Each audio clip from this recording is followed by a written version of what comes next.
Velveeta, the most controversial cheese in the world, is sustaining its pandemic sales. Because Velveeta stopped talking and started stunting. Basically, Velveeta just shut up for a moment. Okay, first of all, Jack, the first processed food that we humans created. It's Velveeta. Velveeta. It's not a cheese. It's not a food. It's a product. It's a cheese product. Actually, the lawyers made them put this on the package. Velveeta is a pasteurized recipe cheese product.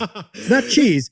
It's a pasteurized recipe cheese product. Jack, it is literally like the only food you can lather. You know what I mean? Like you never want to have a food where you use the same verb for sunscreen as you do consuming the food. It's slather. Now, Yetis, the story of Velveeta actually shockingly goes back to 1918. That's right. The year the Red Sox traded Babe Ruth to the Yankees, a Swiss cheese snob invented Velveeta in upstate New York. Yeah, which then was acquired by Kraft Heinz, the multi-billion-dollar food company, in 1927. And once Kraft got its hands on Velveeta, they started marketing it as the greatest thing since sliced cheese. Because it was literally older than sliced cheese. And in every decade since then, Velveeta's sales have hit a new level, thanks to new marketing strategies. This is the fascinating thing. Velveeta developed a new marketing campaign with every decade. For example, Jack, 1940s, what was the campaign? It was a wartime necessity because they were rationing real cheese. Jack, 1950s, what was the Velveeta campaign? They marketed Velveeta as a weight loss product because it had less fat than real cheese. And then in the 1970s, Jack, what was the Velveeta marketing campaign? Made in USA. They started pushing foreign sales of this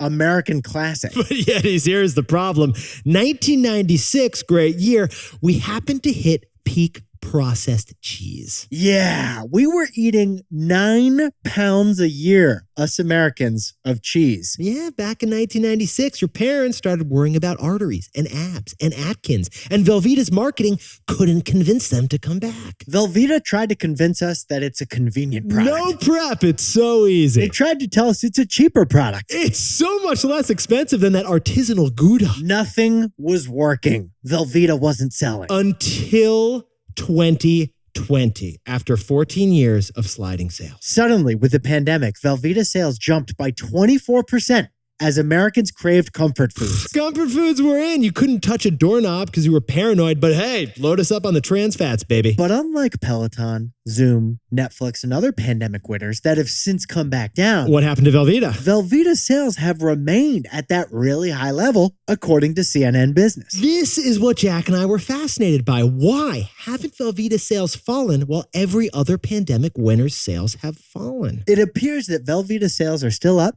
because they figured out how to be part of the conversation. So, Jack, what's the takeaway for our buddies over at Kraft Heinz? To get consumers' attention, Velveeta stopped talking and started stunting. Yetis, for a century, Velveeta depended on talking, telling you its value in every ad and every commercial in between Grey's Anatomy reruns. But at a certain point, we just stopped listening to Velveeta's marketing. And this was Velveeta's insight. Marketing is a battle for attention, but Velveeta, it's the same product it was a century ago. So that just wasn't worth our attention. That's why Velveeta decided to stop doing the conventional marketing they've done for a century. Velveeta pivoted the entire marketing budget over to stunts. They pivoted to stunts. For example, Jack, can you tell us about that lovely Velvetta Cheese martini? That's right. What they call an unapologetic, outrageously cheesy cocktail. Real product. They launched it. Not a gimmick. It sounds like a joke, but the Washington Post reviewed this Velveeta cheese cocktail. Or Nick, how about the Velveeta cheese-scented nail polish that they launched with a London beauty firm? Seems like a joke, but they sold out. They launched it with a legit beauty company. It sold out ASAP. Velveeta was losing relevance to consumers because its marketing was all about talking. But Velveeta regained our attention by stunting. Thanks for T-boying with us. Don't forget to like and subscribe to this channel for Pop Biz every day.